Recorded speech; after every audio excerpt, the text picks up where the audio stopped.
Akashvani. IMA Shivamogga ಶಾಖೆಯ ಅಮೃತ ಮಹೋತ್ಸವ ಆಚರಣೆಯ ಹಿನ್ನೆಲೆಯಲ್ಲಿ ಐಎಂಎ ಶಿವಮೊಗ್ಗ ಶಾಖೆಯ ಅಧ್ಯಕ್ಷರು ಮತ್ತು ಮೆಗಾನ್ ಆಸ್ಪತ್ರೆಯ ಇಎನ್ಟಿ ವಿಭಾಗದ ಮುಖ್ಯಸ್ಥರಾದ ಡಾಕ್ಟರ್ ಶ್ರೀಧರ್ ಎಸ್ ಹಾಗೂ ಐಎಂಎ ಶಿವಮೊಗ್ಗ ಶಾಖೆಯ ಕಾರ್ಯದರ್ಶಿಗಳು ಹಾಗೂ ಸುಬ್ಬಯ್ಯ ಸಮೂಹ ಸಂಸ್ಥೆಯ ಸಿಇಒ ಡಾಕ್ಟರ್ ವಿನಯ ಶ್ರೀನಿವಾಸ್ ಅವರೊಂದಿಗೆ ಸಂವಾದ. ಪ್ರಸ್ತುತಿ ಭದ್ರಾವತಿ ಆಕಾಶವಾಣಿ ಕೇಂದ್ರದ ಮುಖ್ಯಸ್ಥರಾದ ಎಸ್ಆರ್ ಭಟ್. ಕೇಳುಗರೆ, ಆಕಾಶವಾಣಿ ಭದ್ರಾವತಿ 60 ವರ್ಷದ ವಜ್ರ ಮಹೋತ್ಸವದ ಆಚರಣೆಯಲ್ಲಿದೆ. ಹಾಗೆಯೇ ಶಿವಮೊಗ್ಗದ ಇನ್ನೊಂದು ಪ್ರತಿಷ್ಠಿತ ಸಂಸ್ಥೆ 75ರ ಸಂಭ್ರಮದಲ್ಲಿದೆ. ಅಮೃತ ಮಹೋತ್ಸವದ ಆಚರಣೆಯಲ್ಲಿ ಕಾಲಿಡ್ತಾ ಇದೆ. ಅದುವೇ ಭಾರತೀಯ ವೈದ್ಯಕೀಯ ಸಂಘ ಶಿವಮೊಗ್ಗ ಶಾಖೆ, ಅಂದರೆ IMA, ಇಂಡಿಯನ್ ಮೆಡಿಕಲ್ ಅಸೋಸಿಯೇಷನ್. ಈ ಒಂದು IMAಗೆ ಸಂಬಂಧಪಟ್ಟ ಹಾಗೆ ಇಂದು ನಿಮಗೆ ವಿಶೇಷ ಮಾಹಿತಿಯನ್ನು ತಿಳಿಸೋ ಪ್ರಯತ್ನವನ್ನು ಮಾಡ್ತಾ ಇದ್ದೀವಿ.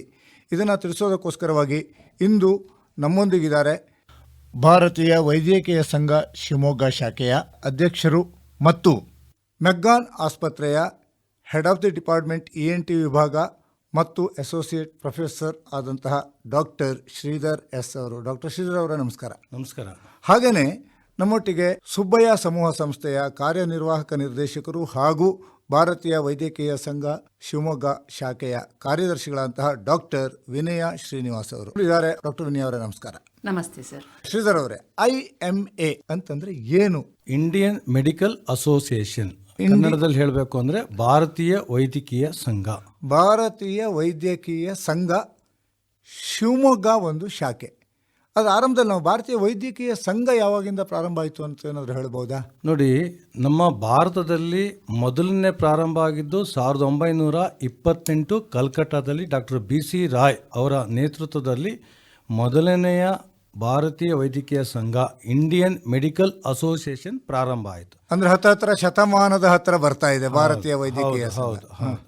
ತದನಂತರ 1948 ಆಗಸ್ಟ್ 15 ಶಿವಮೊಗ್ಗದಲ್ಲಿರುವ ಮೆಗಾನ್ ಆಸ್ಪತ್ರೆಯಲ್ಲಿ ಡಿಸ್ಟ್ರಿಕ್ಟ್ ಸರ್ಜನ್ ಅವರ ಒಂದು ನೇತೃತ್ವದಲ್ಲಿ ಭಾರತೀಯ ವೈದ್ಯಕೀಯ ಸಂಘ ಪ್ರಾರಂಭ ಆಯಿತು. ಸ್ವಾತಂತ್ರ್ಯ ಸಿಕ್ಕು 1 ವರ್ಷದ ನಂತರ ಶಿವಮೊಗ್ಗಕ್ಕೆ, ಅಂದರೆ ಶಿವಮೊಗ್ಗದಲ್ಲಿ ಭಾರತೀಯ ವೈದ್ಯಕೀಯ ಸಂಘದ ಶಾಖೆಯ ಆರಂಭ ಆಯಿತು. ಹೌದು, ಆರಂಭ ಆಗಿದ್ದು ಡಾಕ್ಟರ್ ಅವಾಗ ಡಿಸ್ಟ್ರಿಕ್ಟ್ ಸರ್ಜನ್ ಮೆಗಾನ್ ಆಸ್ಪತ್ರೆಯಲ್ಲಿದ್ದರು. 1962ರಲ್ಲಿ ವಿದ್ಯುಕ್ತವಾಗಿ ಅವಾಗ ಹೆಲ್ತ್ ಮಿನಿಸ್ಟರ್ ಆದಂಥ ಡಾಕ್ಟರ್ ನಾಗಪ್ಪ ಅವರು ಫೌಂಡೇಶನ್ ಹಾಕಿದರು. 1.5 ವರ್ಷದಲ್ಲಿ ಬಿಲ್ಡಿಂಗ್ ಆಯಿತು. ಅದರ ಉದ್ಘಾಟನೆಗೆ ಆಗಿನಂಥ ಚೀಫ್ ಮಿನಿಸ್ಟರ್ ಶ್ರೀಯುತ ನಿಜಲಿಂಗಪ್ಪನವ್ರು ಬಂದಿದ್ದರು. ಮೊದಲನೆಯ IMA ಪ್ರೆಸಿಡೆಂಟ್ ಆಗಿ ಶ್ರೀಯುತ ಡಾಕ್ಟರ್ ದತ್ತಾತ್ರಿ KN ಅವರು ಪ್ರೆಸಿಡೆಂಟ್ ಆದರು ಅವಾಗಿನ ಟೈಮಲ್ಲಿ. ತದನಂತರ ಡಾಕ್ಟರ್ D ಕೃಷ್ಣಮೂರ್ತಿ, ಮಲ್ನಾಡ್ ಕೃಷ್ಣಮೂರ್ತಿ ಅಂತಲೇ ಹೆಸರುವಾಸಿಯಾಗಿರೋಂಥ Krishnamurthy, doctor Budiyappa, doctor CL Ramanna, doctor BR Shamrao, ಹೀಗೆ ಇದೊಂದು ಇತಿಹಾಸದ ಭಾರತೀಯ ವೈದ್ಯಕೀಯ ಸಂಘದ ನೇತೃತ್ವವನ್ನು ವಹಿಸ್ಕೊಂಡವಂಥವ್ರು. ಅಂದರೆ 1948ರಲ್ಲಿ ಆರಂಭವಾದಂತಹ ಶಿವಮೊಗ್ಗ ಭಾರತೀಯ ವೈದ್ಯಕೀಯ ಸಂಘಕ್ಕೆ ಈಗ 75ರ ಹರೆಯ ಅಂತ ಹೇಳ್ಬೇಕು ನಾವು. ಹೌದು. ಈ ಒಂದು ಭಾರತೀಯ ವೈದ್ಯಕೀಯ ಸಂಘ ಶಿವಮೊಗ್ಗ ಶಾಖೆ ಬೆಳೆದು ಬಂದಂಥದ್ದು ಅಲ್ಲಿ ಹೇಗೆ ಆರಂಭ ಆಯಿತು ಅನ್ನೋದನ್ನೆಲ್ಲ ಹೇಳಿಬಿಟ್ರಿ. ಈಗ ಡಾಕ್ಟರ್ ವಿನಯ್ ಅವ್ರು ನೀವು ಹೇಳಬೇಕು, ಭಾರತೀಯ ವೈದ್ಯಕೀಯ ಸಂಘ ಏನೇನನ್ನ ಮಾಡುತ್ತೆ? ಸರ್, ಇದು ಭಾರತೀಯ ವೈದ್ಯಕೀಯ ಸಂಘ ಒಂದು ವಾಲಂಟರಿ ಆರ್ಗನೈಸೇಷನ್ ಅಂತ ಹೇಳಬಹುದು. ಇಲ್ಲಿ ಆ ಶಾಖೆಯ ಆ ಒಂದು ಜಿಲ್ಲೆಯಲ್ಲಿ ಕಾರ್ಯನಿರ್ವಹಿಸ್ತಾ ಇರುವಂತಹ ಅಲೋಪತಿ ವಿಧಾನವನ್ನು ಅನುಸರಿಸುವಂತಹ ಎಲ್ಲ ವೈದ್ಯರು ಇದರ ಸದಸ್ಯರಾಗಿರ್ತಾರೆ. ಸಾರ್ವಜನಿಕರಿಗೆ ಉಪಯುಕ್ತವಾಗುವಂತಹ 10 ಹಲವು ಚಟುವಟಿಕೆಗಳನ್ನು ಅಷ್ಟೇ ಅಲ್ಲದೆ ಸದಸ್ಯರೆಲ್ಲ ಒಂದುಗೂಡಿ ಅವರೆಲ್ಲ ಇಚ್ಛೆ ಪಡುವಂತಹ ಕೆಲವೊಂದು ಚಟುವಟಿಕೆಗಳನ್ನು ಹಮ್ಮಿಕೊಂಡು ಒಂದಿಷ್ಟು ಆ ಬದುಕಿನ ಏಕತಾನತೆಯಿಂದ ಹೊರಬರುವಂತಹ ಅಥವಾ ಅವ್ರಿಗೆ ವೃತ್ತಿ ಜೀವನದಲ್ಲಿ ಯಾವುದೇ ರೀತಿಯ ಅನ್ಯಾಯ ಆ ಥರದ್ದಾಗ್ತಾ ಇದ್ದರೆ ಒಟ್ಟಾಗಿ ನಿಂತು ಖಂಡಿಸುವ, ಸರ್ಕಾರಕ್ಕೆ ಮನವಿಯನ್ನು ಕೊಡುವಂತಹ ಅಂತಹ ಕಾರ್ಯಗಳನ್ನು ಭಾರತೀಯ ವೈದ್ಯಕೀಯ ಸಂಘ ಮುಂಚೆಯಿಂದಲೂ ಮಾಡ್ಕೊಂಡು ಬಂದಿದೆ. ಅಂದ್ರೆ ಒಂದು ರೀತಿಯಲ್ಲಿ ವೈದ್ಯರ ಸಮೂಹ ಅಂತಾನೆ ಹೇಳ್ಬೋದು. ಖಂಡಿತವಾಗಿಯೂ ಹೌದು. ಈ ವೈದ್ಯರ ಸಮೂಹ ಒಟ್ಟಾಗಿ ಸೇರಿ ಅವರಿಗೆ ಆಗುವಂತಹ ತೊಂದರೆಗಳನ್ನು ಪರಿಹಾರ ಮಾಡಿಕೊಳ್ಳೋದು ಒಂದು ವಿಭಾಗ. ಹೌದು. ಹಾಗೆಯೇ ಸಾರ್ವಜನಿಕ ಸೇವೆಗೆ ಈಗ ನಾವೇ ನಮ್ಮ ಶಿವಮೊಗ್ಗ ಶಾಖೆನೇ ಹೇಳಬೇಕು ಅಂತಂತಂದರೆ ಹಲವಾರು ರೀತಿಯಲ್ಲಿ ನಮ್ಮ ಸದಸ್ಯರೇನಿದ್ದಾರೆ, ಉದಾಹರಣೆಗೆ ಡಾಕ್ಟರ್ P. ನಾರಾಯಣ್ ಅಂತನವರು, ಈ ಥರ ಸಂಸ್ಥೆಗಳು ಅಂತಂದರೆ ರೋಟ್ರಿ ಇರಬಹುದು, ಲಯನ್ಸ್ ಕ್ಲಬ್ ಇರ್ಬೋದು, ಅಂತಹ ಇತರ ಸಂಸ್ಥೆಗಳ ಮುಂದಾಳತ್ವವನ್ನು ವಹಿಸಿಕೊಂಡು ಅನೇಕ ಉಪಯುಕ್ತ ಕಾರ್ಯಗಳಲ್ಲಿ ತೊಡಗಿಕೊಂಡಿದ್ದಾರೆ. ಹೆಸರಿಸಬಹುದಾದ ಅಂತಂದರೆ ಪೋಲಿಯೋವನ್ನು ನಿರ್ಮೂಲನೆ ಮಾಡುವಲ್ಲಿ ಡಾಕ್ಟರ್ ಪಿ ನಾರಾಯಣರವರ ಒಂದು ಪಾತ್ರ ಏನಿದೆ ಅದು ನಿಜಕ್ಕೂ ಸ್ಮರಿಸುವಂಥದ್ದು. ಇಂತಹ 10 ಹಲವು ರಾಜ್ಯ ಮಟ್ಟದ ವಿಶ್ವಮಟ್ಟದ ಕಾರ್ಯಗಳಲ್ಲಿ ಆರೋಗ್ಯಕ್ಕೆ ಸಂಬಂಧಪಟ್ಟಂತಹ ಕಾರ್ಯಕ್ರಮಗಳನ್ನು ಆಯೋಜಿಸುವಲ್ಲಿ ಮತ್ತು ಅದನ್ನು ಕಾರ್ಯಗತಗೊಳಿಸುವಲ್ಲಿ ನಮ್ಮ ಸದಸ್ಯರು ಬಹಳ ಮುಖ್ಯ ಪಾತ್ರವನ್ನು ವಹಿಸಿದ್ದಾರೆ. ಈಗ ಡಾಕ್ಟರ್ ಶ್ರೀಧರ್ ಅವರೇ, ಕುತೂಹಲಕ್ಕಾಗಿ ಕೇಳ್ತೀನಿ, ವೈದ್ಯ ಸಮೂಹ ಅಂತಂದರು. ಈಗ ಶಿವಮೊಗ್ಗ ಜಿಲ್ಲೆಯ ವಿವಿಧ ಆಸ್ಪತ್ರೆಗಳಲ್ಲಿ ಕೆಲಸ ಮಾಡತಕ್ಕಂತಹ ವೈದ್ಯರುಗಳು ಈ ಒಂದು ಸಂಘದ ಸದಸ್ಯರಾಗಿರ್ತಾರೆ. ಅಂದರೆ ಪ್ರತಿಯೊಬ್ಬರೂ ಕೂಡ ಸದಸ್ಯರಾಗಬೇಕು ಅಂತಿದೆಯಾ? ಹೌದು, ಇದು ನಮ್ಮ ಆರ್ಗನೈಸೇಷನ್.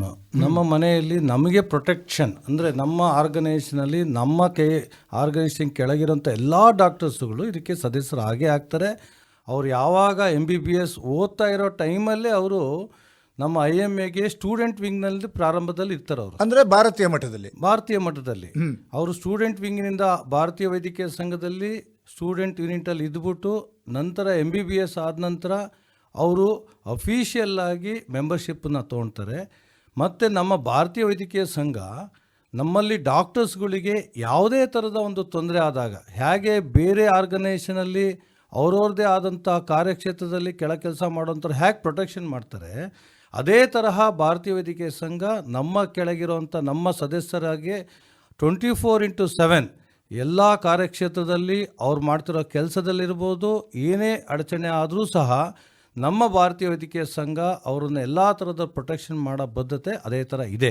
ಅದೇ ಥರ ಶಿವಮೊಗ್ಗದಲ್ಲಿ ಡಾಕ್ಟರ್ಸ್ ಪ್ರೊಟೆಕ್ಷನ್ ಫೋರ್ಸ್ ಅಂತ ಒಂದಿದೆ. ಇದು ಅದ್ಭುತವಾದ ಸಾಧನೆಯನ್ನು ಶಿವಮೊಗ್ಗ ಒಂದು ಎಕ್ಸಾಂಪಲ್ ಆಗಿದೆ. ಇದರಲ್ಲಿ ಹೇಗಿದೆ ಅಂತಂದರೆ, ನಾವು ಇದಕ್ಕೆ ಈ ದಿನ ಪೊಲೀಸ್ ಡಿಪಾರ್ಟ್ಮೆಂಟ್ ಅವರ ಸಹಕಾರ ಶ್ಲಾಘನೀಯ ಮಾಡ್ತೀವಿ. ಆ ಒಂದು ವಾಟ್ಸಪ್ ಗ್ರೂಪಲ್ಲಿ ಅಫಿಷಿಯಲ್ ಆಗಿ ಎಲ್ಲ ಪೊಲೀಸ್ ತಾಲೂಕಿನ ಎಲ್ಲ ಅಧಿಕಾರಿಗಳ ನಂಬರು ಅದರಲ್ಲಿ ಸೇರ್ಪಡೆ ಆಗಿದೆ. ಅದೇ ತರಹ ನಮ್ಮ ಡಾಕ್ಟರ್ಸ್ಗಳು ಅವರು ಗೌರ್ಮೆಂಟಲ್ಲಿ ಸರ್ವಿಸ್ ಮಾಡ್ತಾರ ಇರ್ಬೋದು, ಅಥವಾ ಪ್ರೈವೇಟ್ನಲ್ಲಿರೋ ನರ್ಸಿಂಗ್ ಹೋಮಲ್ಲಿರ್ಬೋದು, ಅಥವಾ ಕ್ಲಿನಿಕ್ ಇಟ್ಕೊಂಡಿರ್ಬೋದು, ಅವರೆಲ್ಲರೂ ಆ ಗ್ರೂಪ್ನಲ್ಲಿ ಇದ್ದಾರೆ. ಯಾವುದೇ ಒಂದು ತೊಂದರೆ ಆದಾಗ ಆ ಗ್ರೂಪಿನಲ್ಲಿ ಒಂದು ಮೆಸೇಜ್ ಹಾಕಿದಾಗ ಇಮಿಡಿಯೇಟ್ ನಮಗೆ ಪೊಲೀಸ್ ರೆಸ್ಪಾನ್ಸ್ ಮಾಡಿ ನಮಗೆ ಪ್ರೊಟೆಕ್ಷನ್ ಕೊಡೋವಂಥ ಒಂದು ಕೆಲಸ ತುಂಬ ಶ್ಲಾಘನೀಯ ಕೆಲಸ ಶಿವಮೊಗ್ಗ ಮಿಥುನ್ ಅವರ ನೇತೃತ್ವದಲ್ಲಿ ಚೆನ್ನಾಗಿ ನಡೀತಾ ಇದೆ. ಈ ಸಮಯದಲ್ಲಿ ಅಮೃತ ಮಹೋತ್ಸವ ಸಮಯದಲ್ಲಿ ಅವರಿಗೆ ಧನ್ಯವಾದ ಹೇಳೋಕ್ಕೆ ನಾನು ಇಷ್ಟಪಡ್ತೀನಿ. ಒಂದು ಡಾಕ್ಟರ್ ಸಾಮಾನ್ಯವಾಗಿ ಹೇಳ್ಬಿಡ್ತೀವಿ, ರೋಗಿಗಳ ರಕ್ಷಣೆಗೆ ವೈದ್ಯರು ಸಹಕರಿಸ್ತಾರೆ ಅಂತ. ಇದು ವೈದ್ಯರ ರಕ್ಷಣೆಗಾಗಿ ಸ್ಥಾಪಿತವಾದಂಥ ಸಂಘ ಆಗಿದ್ರೆ ಅಲ್ಲ.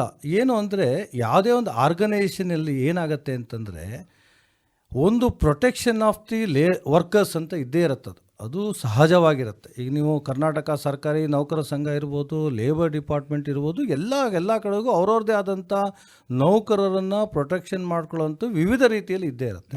ಅದೇ ಥರ ನಾವು ಸಾರ್ವಜನಿಕರ ಕ್ಷೇತ್ರದಲ್ಲಿ ಡಾಕ್ಟರ್ಸು ದೇವರು ಅಂತ ಅಂದ್ಕೊಂಡಿರೋಂಥ ಜಾಗದಲ್ಲಿ ನಾವು ತುಂಬ ಹೃದಯದಿಂದ ಎಲ್ಲ ಕೆಲಸಗಳನ್ನು ಮಾಡ್ತಾ ಇರ್ತೀವಿ. ಸಾರ್ವಜನಿಕರಲ್ಲಿ ಯಾವಾಗಾರು ತಪ್ಪು ಸಂದೇಶಗಳು ತಪ್ಪು ಇದು ಬಂದಾಗ, ಇತ್ತೀಚೆಗೆ ನಾವು ನೋಡಿದಾಗ ಡಾಕ್ಟರ್ಸ್ ಮೇಲೆ ಹಲ್ಲೆಗಳನ್ನು ನಾವು ನೋಡ್ತಾನೇ ಇರ್ತೀವಿ. ಯಾವುದೇ ಕಾನೂನು ರೀತಿಯಲ್ಲಿ ಇರುವಂಥ ಒಂದು ಭಾರತ ದೇಶದಲ್ಲಿ ಇದ್ದಾಗ, ಸಂವಿಧಾನದಲ್ಲಿದ್ದಾಗ, ಯಾರ ಮೇಲೆ ಯಾರೋ ಪ್ರಹಾರ ಮಾಡೋವಂಥ ಹಕ್ಕು ಯಾರಿಗೂ ಇರೋದಿಲ್ಲ. ಸೊ ಇಂಥ ಸಂದರ್ಭದಲ್ಲಿ ಕಾನೂನು ರೀತಿಯಲ್ಲಿ ಏನೇನು ನಮಗೆ ಆ ಪ್ರೊಟೆಕ್ಷನ್ ಆಗಬೇಕು ಅನ್ನೋದನ್ನಕ್ಕೋಸ್ಕರ ಈ ಥರ ಒಂದು ಆ ಸಂದರ್ಭದಲ್ಲಿ ಆಗೋವಂಥದ್ದು ತೊಂದರೆಗಳನ್ನು ಪ್ರೊಟೆಕ್ಷನ್ ಮಾಡೋವಂಥದ್ದು ನಾವು ಅವ್ರ ಸಹಕಾರನ ಕೇಳ್ತಾ ಇದ್ದೀವಿ. ಅದು ಸಹಜವಾಗಿ ಪೊಲೀಸ್ನವರು ಯಾವುದೇ ಒಂದು ಗಲಾಟೆ ಎಲ್ಲ ಆದಾಗೂ ಅವರು ಮುಂಚೂಣಿಲಿ ಇದ್ದೇ ಇರ್ತಾರೆ. ಅದೇ ಥರ ಆರೋಗ್ಯ ಕ್ಷೇತ್ರದಲ್ಲಿ ನಾವು ಹಗಲು ರಾತ್ರಿ ಕೆಲಸ ಮಾಡಿಕೊಂಡು ನಮ್ಮ ಆರೋಗ್ಯದ ಬಗ್ಗೆ ಗಮನ ಕೊಡದೆ ಮಾಡಿದಾಗ, ಈ ಥರ ತೊಂದರೆ ಆದಾಗ, ಯಾರೇ ಒಬ್ಬರು ಮಾನಸಿಕವಾಗಿ ಅಂತ ಕುಗ್ಗುವಂಥ ಸಂದರ್ಭ ಬಂದಾಗ, ದೈಹಿಕವಾಗಿ ತೊಂದರೆ ಆಗುವಂಥ ಸಂದರ್ಭದಲ್ಲಿ ಈ ಸಂದರ್ಭದಲ್ಲಿ ನಮಗೆ ಸಹಕಾರ ಕೊಡ್ತಾ ಇದ್ದಾರೆ ಅಷ್ಟೇ. ಒಂದು ಡಾಕ್ಟರ್ ಶ್ರೀಧರ್ ಅವರು, ಈಗ ಡಾಕ್ಟರ್ ವಿನಯ್ ಅವರು ಮಾತನಾಡ್ತಿರ್ಬೇಕಿದ್ರೆ ಹೇಳಿದ್ರು, ಅಲೋಪತಿಯ ಪ್ರತಿಯೊಬ್ಬ ವೈದ್ಯರು ಕೂಡ ಇದರಲ್ಲಿ ರಿಜಿಸ್ಟರ್ ಮಾಡ್ಕೋಬೇಕು. ಹೌದು. ಕುತೂಹಲಕ್ಕಾಗಿ ಕೇಳ್ತೀನಿ, ನಮ್ಮ ಶಿವಮೊಗ್ಗ ಈ ಭಾರತೀಯ ವೈದ್ಯಕೀಯ ಸಂಘದಲ್ಲಿ ಎಷ್ಟು ಜನ ರಿಜಿಸ್ಟರ್ ಆಗಿದ್ದಾರೆ? ಸರ್ ನಮಗೆ ಈಗ ಶಿವಮೊಗ್ಗದಲ್ಲಿ ಈಗ ಹೆಚ್ಚು ಕಡಿಮೆ ಒಂದು 500ರಿಂದ 600 ಜನ ರಿಜಿಸ್ಟರ್ ಆಗಿದ್ದಾರೆ ಸರ್ ಈಗ. ಅಂದ್ರೆ ಅಷ್ಟು ವೈದ್ಯರು ನಮ್ಮ ಶಿವಮೊಗ್ಗ ಈ ಜಿಲ್ಲೆಯಾದ್ಯಂತ, ಶಿವಮೊಗ್ಗ ಶಾಖೆ, ಶಿವಮೊಗ್ಗ ವಿಭಾಗದಲ್ಲೇ ಅಂದ್ರೆ ಶಿವಮೊಗ್ಗ ಸಿಟಿನಲ್ಲೇ ಇರುವಂತ ನಾನು ಹೇಳ್ತಾರೆ. ಶಿವಮೊಗ್ಗ ಸಿಟಿ, ಶಿವಮೊಗ್ಗ ಡಿಸ್ಟಿಕ್ ಅಂತ ಜಿಲ್ಲೆ ತಗೊಂಡಾಗ ತುಂಬಾ ಜನ ಇದ್ದಾರೆ ಸರ್. ಮತ್ತೆ ಇತ್ತೀಚೆಗೆ ಹೊಸಬ್ರು ಬರ್ತಾನೆ ಇದ್ದಾರೆ. ಅವರು ಸಹ ನಾವು ಅವರಿಗೂ ಎನ್ಕರೇಜ್ ಮಾಡಿ ಯಾವುದೇ ಒಂದು ಹೋದಾಗ ಅದು ಅವರು ಮೆಂಬರ್ಶಿಪ್ ಆಗ್ತಾನೆ ಇದ್ದಾರೆ. ನಾವು ಮೆಂಬರ್ಶಿಪ್ ಡ್ರೈವ್ ಮಾಡ್ತಾನೆ ಇರ್ತೀವಿ. ಇದು ನಿರಂತರ ಪ್ರೋಸೆಸ್ ಇದು. ಹಾಗಾಗಿ ಯಾರೇ ಹೊಸಬ್ರು ಡಾಕ್ಟರ್ಸ್ ಬಂದಾಗ ಶಿವಮೊಗ್ಗ ವೈದ್ಯಕೀಯ ಸಂಘಕ್ಕೆ ನೋಂದಣಿ ಮಾಡುವಂಥದ್ದು, ಮೆಂಬರ್ಶಿಪ್ ಆಗೋಂಥದ್ದು ಇದು ಆ್ಯಸ್ ಎ ನ್ಯಾಚುರಲ್ ಪ್ರೋಸೆಸ್ ಅಂತ ಹೇಳಕ್ಕೆ ಇಷ್ಟ. ಅಂದ್ರೆ ಶಿವಮೊಗ್ಗ ಜಿಲ್ಲೆಯಾದ್ಯಂತ ಇರುವ ವೈದ್ಯರುಗಳು ಕೂಡ ಈ ಸಂಘದಲ್ಲಿ ಶಿವಮೊಗ್ಗ ಸರ್ ಶಿವಮೊಗ್ಗದಲ್ಲಿ ಏನಾಯ್ತು ಅಂದ್ರೆ ಶಿವಮೊಗ್ಗ ಜಿಲ್ಲೆ ಮೊದಲು ಪ್ರಾರಂಭ ಆಯ್ತು ಸರ್. ಈಗ ವೈದ್ಯಕೀಯ ಸಂಘ ಯಾವ ಥರ ಆಗಿದೆ ಅಂದ್ರೆ ತಾಲೂಕ್ ಲೆವೆಲ್ ಅಲ್ಲಿ ಈಗ ಇದಾಗಿದೆ. ಈಗ ನಮಗೆ ಶಿಕಾರಿಪುರದ್ದೇ ವೈದ್ಯಕೀಯ ಸಂಘ ಇದೆ, ತೀರ್ಥಹಳ್ಳಿಲೇ ವೈದ್ಯಕೀಯ ಸಂಘ ಇದೆ, ಸಾಗರದಲ್ಲಿದೆ, ಸೊರಬದಲ್ಲಿ, ಹೀಗೆ ತಾಲೂಕು ಮಟ್ಟದಲ್ಲಿ ಈಗ ಬೇರ್ಬಿಟ್ಟಿದೆ. ಮೊದಲು ಜಿಲ್ಲೆ ಮಟ್ಟದಲ್ಲಿ ಇದ್ದಂಥ ವೈದ್ಯಕೀಯ ಸಂಘ ಈಗ ತಾಲೂಕು ಮಟ್ಟದಲ್ಲೂ ಸಹ ಇದೆ. ಈಗ ತಾಲೂಕು ಮಟ್ಟದಲ್ಲಿ ಅವರವರದ್ದೇ ಆದಂತಹ ಒಂದು IMA ಇರುತ್ತೆ. ಸೇಮ್ ಇದೇ ತರನೇ ಅಧ್ಯಕ್ಷರು, ಕಾರ್ಯದರ್ಶಿಗಳು ಇದೇ ತರ ಏನು ಸಂಘದ ಬೈಲಾ ಪ್ರಕಾರ, ಭಾರತೀಯ ವೈದ್ಯಕೀಯ ಸಂಘ ಕರ್ನಾಟಕ ರಾಜ್ಯದ ಬೈಲಾ ಪ್ರಕಾರದಲ್ಲಿ ಆಯಾ ತಾಲೂಕಿನಲ್ಲಿ ಅದೇ ತರದ ಒಂದು ಸಿಸ್ಟಮ್ಯಾಟಿಕ್ ಅಲ್ಲಿ ಅದು ನಡೀತಾ ಇದೆ ಸರ್. ಅದು ಇದು ವೈದ್ಯಕೀಯ ಸಂಘಕ್ಕೆ ಸೇರ್ಪಡೆಯಾಗುವಂಥವ್ರ ಬಗ್ಗೆ ಆಯಿತು. ಇನ್ನು ಡಾಕ್ಟರ್ ವಿನಿ ಅವರು ತಾವು ಮಾತನಾಡ್ತಾ ಇರಬೇಕಿದ್ರೆ ಈ ವೈದ್ಯಕೀಯ ಸಂಘದ ಮುಖಾಂತರ ಒಂದಿಷ್ಟು ಸಾಮಾಜಿಕ ಸೇವೆಗಳು ಕೂಡ ನಡೆಯುತ್ತೆ ಅಂತ ಹೇಳ್ತಾ ಇದ್ರಿ. ಅದರಲ್ಲಿ ತಾವು ನಾರಾಯಣ ಅವರ ಹೆಸರನ್ನು ಕೂಡ ಪ್ರಸ್ತಾಪ ಮಾಡಿದ್ರಿ. ಇದೇ ತರಹದಲ್ಲಿ ಯಾವ್ಯಾವ ರೀತಿಯ ಕಾರ್ಯಚಟುವಟಿಕೆ ಸಾಮಾಜಿಕವಾಗಿ ನಡೀತಾ ಇರುತ್ತೆ ಸರ್? ಉದಾಹರಣೆಗೆ ಹೇಳಬೇಕು ಅಂದರೆ ತೀರ್ಥಹಳ್ಳಿ ಶಾಖೆನಲ್ಲಿ IMA ಅಂದರೆ ಭಾರತೀಯ ವೈದ್ಯಕೀಯ ಸಂಘ ತೀರ್ಥಹಳ್ಳಿ ಶಾಖೆಯವರು ರೋಟ್ರಿ ಅವರ ಸಹಯೋಗದೊಂದಿಗೆ ಒಂದು ರಕ್ತ ನಿಧಿ ಅಥವಾ ಬ್ಲಡ್ ಬ್ಯಾಂಕ್ ಅನ್ನೇ ಆರಂಭಿಸಿದ್ದಾರೆ. ಹಿಂದೆಲ್ಲ ತೀರ್ಥಹಳ್ಳಿನಲ್ಲಿ ಯಾವುದಾದ್ರೂ ರೋಗಿಗೆ ತುರ್ತು ರಕ್ತದ ಅವಶ್ಯಕತೆ ಇದ್ರೆ ಅವರು ಓಡೋಡಿ ಮಣಿಪಾಲ್ಗೆ ಅಥವಾ ಶಿವಮೊಗ್ಗಕ್ಕೆ ಬರಬೇಕಿತ್ತು. ಈಗ ಕೆಲವು ವರ್ಷಗಳಿಂದ ಭಾರತೀಯ ವೈದ್ಯಕೀಯ ಸಂಘದ ನೇತೃತ್ವದಲ್ಲಿ ಅಲ್ಲೇ ರಕ್ತ ನಿಧಿ ಆರಂಭವಾಗಿರೋದ್ರಿಂದ ಇದು ಸಾರ್ವಜನಿಕರಿಗೆ ನಿಜವಾಗಿಯೂ ಉಪಯುಕ್ತವಾಗಿದೆ. ಇಂತಹ ನಮ್ಮ ಶಾಖೆನಲ್ಲೂ ಕೆಲವು ವರ್ಷಗಳ ಹಿಂದೆ family planning association of India ಅಂತ ಹೇಳ್ತೀವಿ ಸರ್ ನಾವು, FPA ಅಂತ, ಅದರ ನೇತೃತ್ವದಲ್ಲಿ ಭಾರತೀಯ ವೈದ್ಯಕೀಯ ಸದಸ್ಯರೆಲ್ಲ ಸೇರ್ಕೊಂಡ್ಬಿಟ್ಟು ಒಂದು ದೊಡ್ಡ ಮಟ್ಟದಲ್ಲಿ ಟ್ಯೂಬೆಕ್ಟಮಿ ಶಸ್ತ್ರಚಿಕಿತ್ಸೆಗಳನ್ನು ಮಾಡಿರುವಂತಹ ಒಂದು ಉದಾಹರಣೆ ಕೂಡ ಇದೆ. ಈ ರೀತಿ ಆರೋಗ್ಯಕ್ಕೆ ಸಂಬಂಧಿಸಿದ ಇತರ ಸಾಮಾಜಿಕ ಸೇವೆಗಳಿಗೆ ಸಂಬಂಧಿಸಿದಂತಹ ಕಾರ್ಯಗಳಲ್ಲಿ ನಮ್ಮ ವೈದ್ಯರು ನಿರತರಾಗಿ, ಅಂದರೆ ಭಾರತೀಯ ವೈದ್ಯಕೀಯ ಸಂಘದ ನೇತೃತ್ವ ಅದರ ಅಡಿನಲ್ಲಿ ಮಾಡ್ಕೊಂಡು ಬರ್ತಾ ಇರುವಂಥದ್ದು ಹಿಂದಿನಿಂದಲೂ ನಡ್ಕೊಂಡು ಬಂದಿದೆ, ಈಗಲೂ ನಡೀತಾ ಇದೆ ಸರ್. ಹಾಗೇ ಶ್ರೀಧರ್ ಅವರೇ, ಸಾಮಾಜಿಕ ಕಾರ್ಯಚಟುವಟಿಕೆ ಅಂತಂದಾಗ ಸಾಮಾನ್ಯವಾಗಿ ಫ್ರೀ ಕ್ಯಾಂಪ್ಗಳನ್ನು, ಹೆಲ್ತ್ ಚೆಕಪ್ ಕ್ಯಾಂಪ್ಗಳನ್ನು ಮಾಡುವಂಥದ್ದು ಒಂದು ಪರಿಪಾಠವನ್ನು ಎಲ್ಲ ಕಡೆಯಲ್ಲಿ ನೋಡ್ತಾ ಇರ್ತೀವಿ. ನಮ್ಮ IMA ಶಿವಮೊಗ್ಗ ಶಾಖೆ ಈ ರೀತಿಯಲ್ಲಿ ಯಾವ ರೀತಿಯ ಕಾರ್ಯಚಟುವಟಿಕೆಯನ್ನು ಮಾಡ್ತಾ ಇದೆ? ನಾವು ಈಗಲೇ ಒಂದು ಅಮೃತ ಮಹೋತ್ಸವಕ್ಕೆ ನಾವು ಈ ಕಾರ್ಯಕ್ರಮಗಳನ್ನು ಯೋಜನೆ ಮಾಡ್ತಿದ್ದೀವಿ. ಯಾಕೆ ಅಂತಂದ್ರೆ ಈ ಸಮಾಜದಲ್ಲಿ ಭಾಳ ರೋಗಗಳು ತುಂಬ ಉಲ್ಬಣವಾಗಿದೆ. ಅದರಲ್ಲಂತೂ ನಾನ್ ಕಮ್ಯುನಿಕಬಲ್ ಡಿಸೀಸ್, ಮಧುಮೇಹ ಮತ್ತು ರಕ್ತದ ಒತ್ತಡ, ಇದು ಸಮಾಜದಲ್ಲಿ ಭಾಳ ಹರಡ್ಕೊಂಡಿದೆ. ಈ ದೃಷ್ಟಿಯಲ್ಲಿ ನಾವು ಅಮೃತ ಮಹೋತ್ಸವ ಕಾರ್ಯಕ್ರಮದಲ್ಲಿ ಶಿವಮೊಗ್ಗ ಜನತೆಗೆ ಒಂದು ಫ್ರೀ ಹೆಲ್ತ್ ಚೆಕಪ್ ಕ್ಯಾಂಪ್, ಅದರಲ್ಲಿ ಮಧುಮೇಹ, ರಕ್ತ ಒತ್ತಡ ಇದನ್ನು ಚೆಕಪ್ ಮಾಡಬೇಕು ಅಂತ ನಾನು ನಿರ್ಧಾರ ಮಾಡಿದ್ದೀವಿ. ಅಂದರೆ ಯಾಕೆಂದರೆ ಇತ್ತೀಚಿನ ದಿನದಲ್ಲಿ ಯಾರನ್ನ ಕೇಳಿದ್ರು ಕೂಡ BP ಶುಗರ್ ಅಂತ ಹೇಳ್ಬಿಡ್ತಾರೆ. ಹೌದು, ಇದು ಒಂಥರ ಪ್ರತಿಯೊಬ್ಬರ ಮನೆಯಲ್ಲೂ ಕೂಡ ಇರುವಂಥ ಒಂದು ಸಾಮಾನ್ಯ ಕಾಯಿಲೆ ಆಗಿಬಿಟ್ಟಿದೆ. ಏನು ಅದರಲ್ಲಿ ಡೌಟ್ ಇಲ್ಲ. ಭಾರತ ದೇಶ ಒಂದಲ್ಲ ಒಂದು ದಿವಸ ಕ್ಯಾಪಿಟಲ್ ಆಫ್ ದಿ ಡಯಾಬಿಟಿಸ್ ಮತ್ತು BP ಹೈಪರ್ ಟೆನ್ಷನ್ ಆಗುವಂಥ ಪರಿಸ್ಥಿತಿಲಿದ್ದಾಗ ನಾವು ಈ ಸತಿ IMA ಭಾರತೀಯ ವೈದ್ಯಕೀಯ ಸಂಘ ಸಾರ್ವಜನಿಕರ ಕಡೆಗೆ, ವಿದ್ಯಾರ್ಥಿಗಳ ಕಡೆಗೆ ಯಾಕೆ ನಾವು ಅದನ್ನು ಇಟ್ಕೊಂಡಿದ್ದೀವಿ ಅಂತಂದರೆ, ಸಮಾಜದಲ್ಲಿ ಎಷ್ಟೋ ಜನ ಹಿಡನ್ ಇವೆಲ್ಲ ಈಗ 30 ವರ್ಷದವರೆಗೂ ಸಹ ಶುಗರ್ ಇದೆ ಅಂತಂದರೆ ಅವ್ರು ನಂಬಲ್ಲ. ಸೊ ಅದಕ್ಕೆ ಅವ್ರು ನೋಡೋಕೆ ಚೆನ್ನಾಗಿರ್ತಾರೆ. ಸೊ ಆ ಥರದ ತೊಂದರೆಗಳನ್ನು ನಾವು ಈಗಲೇ prevention is better than cure ಅಂತ ಏನು ಹೇಳ್ತೀವಲ್ಲ, ಆ ದೃಷ್ಟಿನಲ್ಲಿ ಈ ಸತಿ ಅಮೃತ ಮಹೋತ್ಸವದಲ್ಲಿ ಶಿವಮೊಗ್ಗ ಜನತೆಗೆ ನೂಕ್ ಆ್ಯಂಡ್ ಕಾರ್ನರ್ಸಲ್ಲಿ ಇದು ಡಯಾಬಿಟಿಕ್ ಸ್ಕ್ರೀನಿಂಗ್ ಮತ್ತು BP ಸ್ಕ್ರೀನಿಂಗ್ ಪ್ರೋಗ್ರಾಮ್ ಮಾಡೋಣ ಅಂತ ಅದೊಂದು ಕಾರ್ಯಕ್ರಮ ಮಾಡ್ತಾ ಇದೀವಿ. ಅಂದ್ರೆ ಮನೆಗೆ ಹೋಗ್ಬಿಟ್ಟು ಚೆಕಪ್ ಮಾಡ್ತೀರಾ? ಅಲ್ಲ, ಇದು ಒಂದು ಕಲ್ಯಾಣ ಮಂಟಪದಲ್ಲಿ ಇಟ್ಕೊಂಡಾಗ ಅಲ್ಲಿ ಬರೋವಂಥದ್ದು ಮಾಡಬೇಕು ಅಂತ ಸರ್. ಅದೇ ಥರ ನಾವು ಫೆಬ್ರವರಿ 1-2 ಶಿವಮೊಗ್ಗದಲ್ಲಿರುವಂಥ ಆಟೋ ಚಾಲಕರು, ಟ್ಯಾಕ್ಸಿ ಡ್ರೈವರ್ಸ್ಗಳಿಗೆ ಅವರು ದಿನನಿತ್ಯ ಚಾಲನೆ ಮಾಡಬೇಕಾದ್ರೆ ಕಣ್ಣಿನ ದೃಷ್ಟಿಯಲ್ಲಿ ದೋಷ ಇರಬಾರ್ದು ಅನ್ನೋಕ್ಕೋಸ್ಕರ ಮಲ್ನಾಡ್ ಆಪ್ಥಾಲ್ಮಾಲಜಿ ಅಸೋಸಿಯೇಷನ್ ಜೊತೆಗೆ 2 ದಿವಸ ಸ್ಕ್ರೀನಿಂಗ್ ಕಾರ್ಯಕ್ರಮ ಮಾಡ್ತಾ ಇದ್ದೀವಿ. ಇದರಿಂದ ಏನು ಅಂತಂದರೆ ಸಾರ್ವಜನಿಕರಿಗೆ ನಮ್ಮ ಡಾಕ್ಟರ್ಸ್ ದಿನನಿತ್ಯ ಮಾಡ್ತಿರೋದೇ ನಮ್ಮ ಡಾಕ್ಟರ್ಸು ಸೇವೆನೇ, ದೇವರ ಸೇವೆನೇ ನಮ್ಮ ಡಾಕ್ಟರ್ಸ್. ಅದೇ ತರಹ ನಮ್ಮ ಸಮಾಜದಲ್ಲಿ ಏನಾಗುತ್ತೆ ಅಂದರೆ ಎಷ್ಟೋ ಜನ ಬಡವರು ದಿನನಿತ್ಯ ಆಸ್ಪತ್ರೆಗೆ ಹೋದರೆ ದಿನಗೂಲಿಯಲ್ಲಿ ನಮಗೆ ಹೋಗುತ್ತೆ ಅನ್ನೋ ದೃಷ್ಟಿಯಲ್ಲಿ ಎಷ್ಟೋ ಜನ ಸಾರ್ವಜನಿಕರು ಹೋಗದೆ ತೋರಿಸ್ಕೊಳ್ದೇ ಇರೋಂಥ ಸಂಖ್ಯೆ ಭಾಳ ಜನ ಇದ್ದಾರೆ. ಹೌದು ಹೌದು. ಸೊ ಈ ದೃಷ್ಟಿನಲ್ಲಿ ಈ ಥರ ಕ್ಯಾಂಪ್ ಮಾಡಿದಾಗ ಏನಾಗುತ್ತೆ ಅಂದರೆ ಪಟಾಪಟ್ ಅಂತ ಹೇಳ್ತೀವಿ, ಇಮಿಡಿಯೇಟಾಗಿ ಬರ್ತಾರೆ ತೋರಿಸ್ತಾರೆ ಏನಾಗುತ್ತೆ ಅಂತ ಹೇಳ್ತೀವಿ. ಈ ದೃಷ್ಟಿಯಲ್ಲಿ ಒಂದು ಮಾಸ್ ಸ್ಕ್ರೀನಿಂಗ್ ಕಾರ್ಯಕ್ರಮ ಮಾಡಿ ಅದನ್ನು ಸಾರ್ವಜನಿಕರು ಉಪಯೋಗ ಆಗಲಿ ಅನ್ನೋ ಥರನೂ ಮಾಡ್ತಾ ಇದ್ದೀವಿ ಸರ್.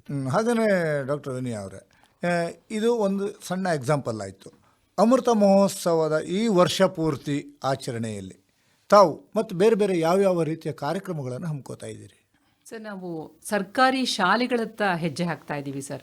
ಸರ್ಕಾರಿ ಶಾಲೆಗಳಿಗೆ ನಾವೇ ನಮ್ಮ ತಂಡ ಹೋಗಿ ಅಲ್ಲಿನ ವಿದ್ಯಾರ್ಥಿಗಳಿಗೆ ವೈವಿಧ್ಯಮಯವಾದ ಕಾರ್ಯಕ್ರಮಗಳು ಆರೋಗ್ಯಕ್ಕೆ ಸಂಬಂಧಪಟ್ಟಂಥದ್ದು, ಉದಾಹರಣೆಗೆ ಆರೋಗ್ಯ ತಪಾಸಣೆ ಇರ್ಬೋದು, ಅಥವಾ ಹದಿಹರೆಯದವ್ರಿಗೆ ಅವರ ತುಮುಲುಗಳಿರಬಹುದು, ಅವರ ತುಡಿತಗಳಿರ್ಬೋದು, ಅಥವಾ ಅವರು ಎದುರಿಸುವಂತಹ ಸಮಸ್ಯೆಗಳಿಗೆ ಪರಿಹಾರ ಅಂತದನ್ನು ನಮ್ಮ ಮನೋವೈದ್ಯರಿಂದ ಕೊಡಿಸುವಂತಹ ಒಂದು ಯೋಜನೆ ಇದೆ ಸರ್.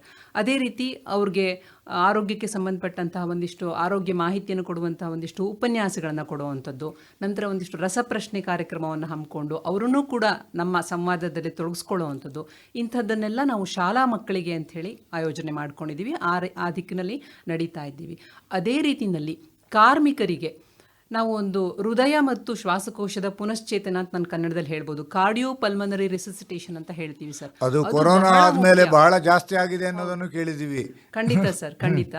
ಈಗ ಇದ್ದಕ್ಕಿದ್ದಂಗೆ ದಿಢೀರ್ ಅಂತ ಸಡನ್ ಆಗಿ ಒಂದು ವ್ಯಕ್ತಿ ಪ್ರಜ್ಞೆ ತಪ್ಪಿ ಬಿದ್ದಾಗ ಅಲ್ಲಿ ಸುತ್ತಮುತ್ತಲು ಇರೋವಂಥವ್ರು ಆ ಕೂಡಲೇ ಮಾಡಬೇಕಾಗಿರೋವಂಥದ್ದು ಏನು ಅಂತ ಅವ್ರಿಗೆ ಗೊತ್ತಾಗಲ್ಲ. ಅಂಥದ್ರ ಬಗ್ಗೆ ನಾವು ತರಬೇತಿಯನ್ನು ಕೊಡುವಂಥ ಒಂದು ಅಭಿಯಾನದ ರೀತಿಯಲ್ಲಿ ಒಂದು ಕಾರ್ಯಕ್ರಮವನ್ನು ಹಮ್ಮಿಕೊಂಡಿದ್ದೀವಿ ಸರ್. CPR ಎಜುಕೇಷನ್ ಪ್ರೋಗ್ರಾಮ್ ಅನ್ನುವಂಥ ಒಂದು ಶೀರ್ಷಿಕೆ ಅಡಿ ನಾವೇ ಈಗಾಗಲೇ ಒಂದು 10 ಕಾರ್ಯಕ್ರಮಗಳನ್ನು ಮಾಡಿದ್ದೇವೆ. ಸಂಘ ಸಂಸ್ಥೆಗಳಿಗಿರ್ಬೋದು ಅಥವಾ ಫ್ಯಾಕ್ಟ್ರಿಗಳಿಗಿರ್ಬೋದು, ಆ ರೀತಿ ಹೋಗಿ ನಮ್ಮ ತಂಡ ಹೋಗಿ ನಮ್ಮದು ಒಂದು ಮ್ಯಾನಿಕ್ವಿನ್ ಅಂತ ಇರುತ್ತೆ ಸರ್, ಅದನ್ನು ನಾವು ತರಬೇತಿ ಕೊಡಲಿಕ್ಕೆ ಅದನ್ನು ತೋರಿಸ್ತೀವಿ, ಯಾವ ರೀತಿ ಮಾಡಬೇಕು, ನಮ್ಮ ಮೆಷರ್ ಹೇಗಿರಬೇಕು ಕ್ರಮ ಅಂಥೇಳಿ ಅದನ್ನು ತೋರಿಸಿ ಪ್ರತಿಯೊಬ್ಬರಿಗೂ ತರಬೇತಿ ಕೊಡುವಂಥ ಒಂದು ಕಾರ್ಯಕ್ರಮವನ್ನು ಕೂಡ ನಾವು ಹಮ್ಮಿಕೊಂಡಿದ್ದೀವಿ. ಅಂದರೆ ಈ ರೀತಿಯ ಒಂದು ಸನ್ನಿವೇಶ ಬಂದಾಗ ನೀವು ಯಾವ ರೀತಿಯ ಎಚ್ಚರಿಕೆಯ ಕ್ರಮವನ್ನು ತಗೋಬೇಕು ಅನ್ನೋದನ್ನು ಡೆಮಾನ್ಸ್ಟ್ರೇಷನ್ ಮಾಡೋದ್ರ ಮುಖಾಂತರ ಹೇಳ್ಕೊಡ್ತೀರಿ? ಹೌದು, ಪ್ರಾತ್ಯಕ್ಷಿಕೆ ಡೆಮಾನ್ಸ್ಟ್ರೇಷನ್ ಮಾಡಿ ಅದನ್ನು ಮಾಡಿ ನಂತರ ಅವರು ಹತ್ತಿರದ ಆಸ್ಪತ್ರೆಗೆ ವ್ಯಕ್ತಿಯನ್ನ ಕರ್ಕೊಂಡು ಹೋಗಬಹುದು ಅನ್ನೋಂಥ ಒಂದು ಕಾಳಜಿ ಸರ್ ನಮ್ಮದು. ಈ ಥರ ಕಾರ್ಯಕ್ರಮ ನಾವು ಯಾವ ಥರ ಅಂದರೆ ಪೊಲೀಸ್ ಡಿಪಾರ್ಟ್ಮೆಂಟಿಗೆ, ಪೊಲೀಸ್ನವರಿಗೆ, KSRTC ಡ್ರೈವರ್ಸು, ಕಂಡಕ್ಟರ್ಸಿಗೆ, ಇಂಡಸ್ಟ್ರಿಯಲ್ ಏರಿಯಾದಲ್ಲಿ, ಆಮೇಲೆ ನೆಹರು ಸ್ಟೇಡಿಯಮ್ಮು ಎಲ್ಲೆಲ್ಲಿ ವಾಕ್ ಮಾಡ್ತಿದ್ದಾರೆ, ಈ ಥರ ಒಂದು ಕಾರ್ಯಕ್ರಮನ ಈಗಾಗಲೇ ನಾವು ಹೃದಯದ ಬಗ್ಗೆ ದಿನಾಚರಣೆ ದಿವಸ ನೆಹರು ಸ್ಟೇಡಿಯಮ್ಮಲ್ಲಿ ಈ ಥರ ಒಂದು ಅರಿವು ಮೂಡಿಕೆ ಕಾರ್ಯಕ್ರಮವನ್ನು ಮಾಡಿದ್ವಿ.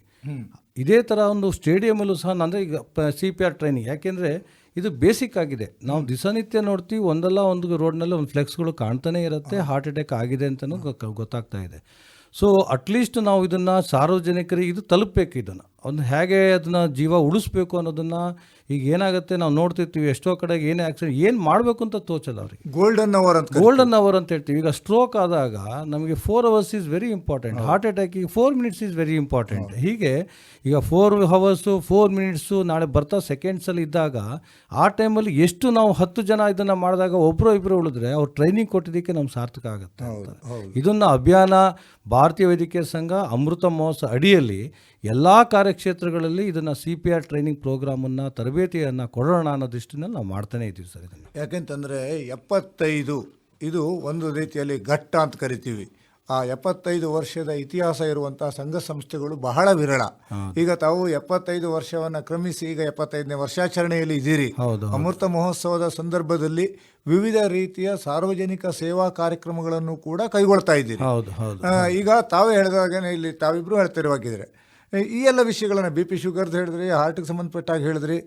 ಇತ್ತೀಚಿನ ದಿನದಲ್ಲಿ ತಮ್ಮದೇ ವಿಭಾಗ ಶ್ರೀಧರ್ ಅವರೇ, ಕಿವಿ ಸೂಕ್ಷ್ಮವಾಗಿ ಇದ್ದಾಗ ನಾವು ಗ್ರಹಿಸುವುದು ಭಾಳ ಸುಲಭ, ಅದರ ಪ್ರೊಟೆಕ್ಷನ್ನು ಕೂಡ ಅಷ್ಟೇ ಇಂಪಾರ್ಟೆಂಟ್ ಅಲ್ವಾ? ಹೌದು. ನಾಯ್ಸ್ ಪೊಲ್ಯೂಷನ್ಗೆ ನಾವು ಅದನ್ನು ಕಡಿವಾಣ ಹಾಕಬೇಕು. ಈಗಾಗಲೇ ಸರ್ಕಾರ ಎಲ್ಲ ರೀತಿಯಲ್ಲಿ ನೀವು ನೋಡಿದ ಹಾಗೆ ದೀಪಾವಳಿ ಇರ್ಬೋದು, ಯಾವಾಗಿರುತ್ತೋ ಅದನ್ನೆಲ್ಲ ಇದು ಮಾಡ್ತಾರೆ.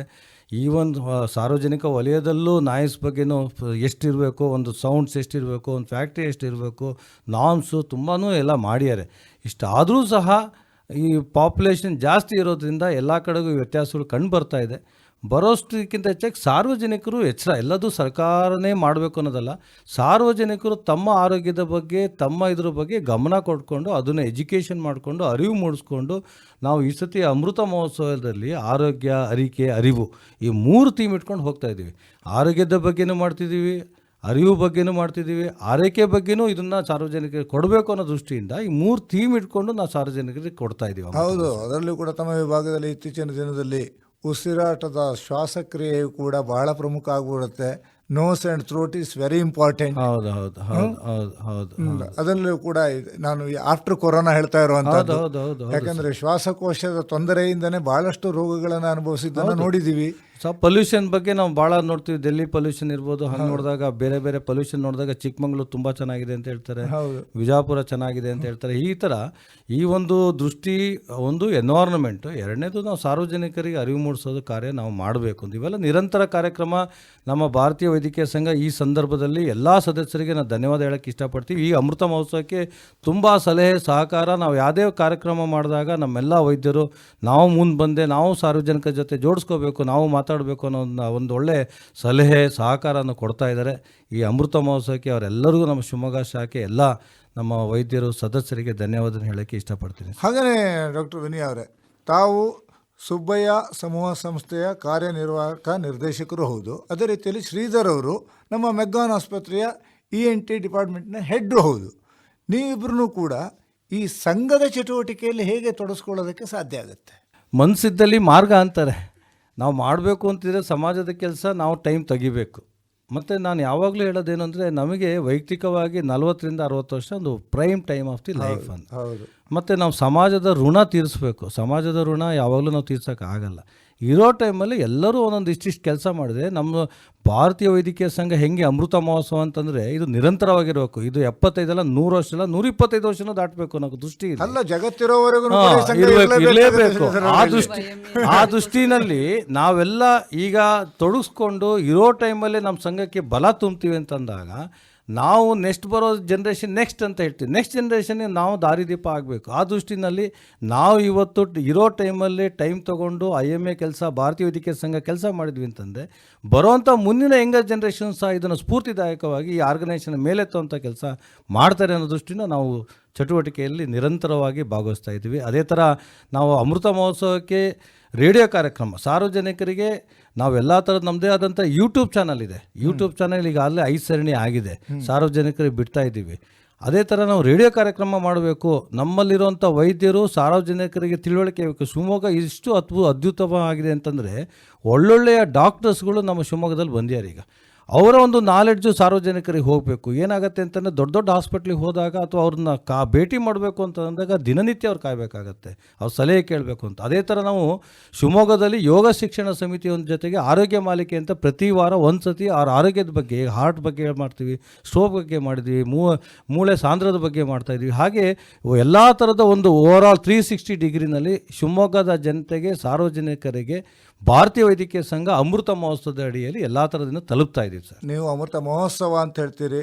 ಇತ್ತೀಚಿನ ದಿನದಲ್ಲಿ ಶಿವಮೊಗ್ಗವು ಕೂಡ ಒಂದು ರೀತಿಯಲ್ಲಿ ಹೆಲ್ತ್ ಸಿಟಿ ಅನ್ನೋ ಥರದ ಒಂದು ಬ್ರ್ಯಾಂಡ್ ಇಮೇಜನ್ನು ಕ್ರಿಯೇಟ್ ಮಾಡ್ಕೋತಾ ಇದೆ. ಹೌದು, ಬಹಳಷ್ಟು ಹಾಸ್ಪಿಟಲ್ಗಳು ಬರ್ತಾ ಇವೆ, ಬಹಳಷ್ಟು ಅತ್ಯುತ್ತಮ ಡಾಕ್ಟರ್ಗಳ ಅವೈಲಬಿಲಿಟಿಯು ಕೂಡ ಇಲ್ಲೇ ಸಿಗ್ತಾ ಇದೆ. ಅದಕ್ಕೆ ಒಂದು ಏನು ಅಂತಂದರೆ, ಈಗ ಹೆಲ್ತ್ ಸಿಟಿ ಅನ್ನೋದಕ್ಕೆ ಈಗಾಗಲೇ ನಮ್ಗೆ ಏರ್ಪೋರ್ಟ್ ಬಂದಿದೆ. ಹೌದು, ನಾಳೆ ಯಾವ್ಯಾವ ಥರ ಆಗುತ್ತೆ ಅಂದರೆ, ನಾವು ಮೊನ್ನೆ ಡಾಕ್ಟರ್ ಶಾಲಿನಿ ನಲ್ವಾಡ್ ಅಂತ ನಾವು ಮೀಟ್ ಮಾಡಿದ್ವಿ ಭಾರತೀಯ ವೈದ್ಯಕೀಯ ಸಂಘದಿಂದ, ಅವರಿಗೆ ಸನ್ಮಾನ ಮಾಡಿದ್ವಿ.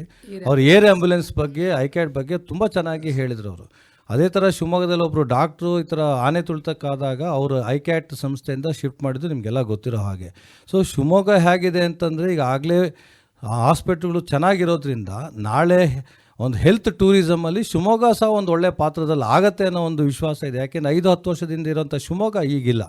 ಇನ್ನು 10 ವರ್ಷದಲ್ಲಿ ಇನ್ನೂ ಬೆಳವಣಿಗೆ ತುಂಬ ಚೆನ್ನಾಗಾಗತ್ತೆ. ಈ ದೃಷ್ಟಿನಲ್ಲಿ ನಮ್ಮ ಭಾರತೀಯ ವೈದ್ಯಕೀಯ ಸಂಘ, ನಮ್ಮ ಸಂಘದ ಸದಸ್ಯರು ಸದೃಢವಾಗಿರಬೇಕು, ಅವರಿಗೊಂದು ಒಳ್ಳೆಯ ಆರೋಗ್ಯಕರವಾದ ಒಂದು ಎನ್ವೈರ್ನ್ಮೆಂಟ್ ಇರಬೇಕು ಅನ್ನೋ ದೃಷ್ಟಿಯಲ್ಲಿ ಈ ಅಮೃತ ಮಹೋತ್ಸವ ಕಾರ್ಯಕ್ರಮ ಸಾರ್ವಜನಿಕರ ಜೊತೆಗೆ ತಲುಪಬೇಕು ಅನ್ನೋಕ್ಕೋಸ್ಕರ ಇವೆಲ್ಲ ಮಾಡ್ತಾ ಇದ್ದೀವಿ. ಹೌದು, ಯಾಕೆಂದರೆ ಮೊದಲಾದರೆ ನಮ್ಮ ಶಿವಮೊಗ್ಗ ಜನತೆ ಏನಾದರೂ ತುಂಬ ದೊಡ್ಡ ರೋಗಗಳು ಬಂತು ಅಂತಂದರೆ ಮಂಗಳೂರು ಕಡೆಗೋ ಬೆಂಗಳೂರು ಕಡೆಗೋ ಮುಖ ಮಾಡ್ತಾ ಇದ್ರು.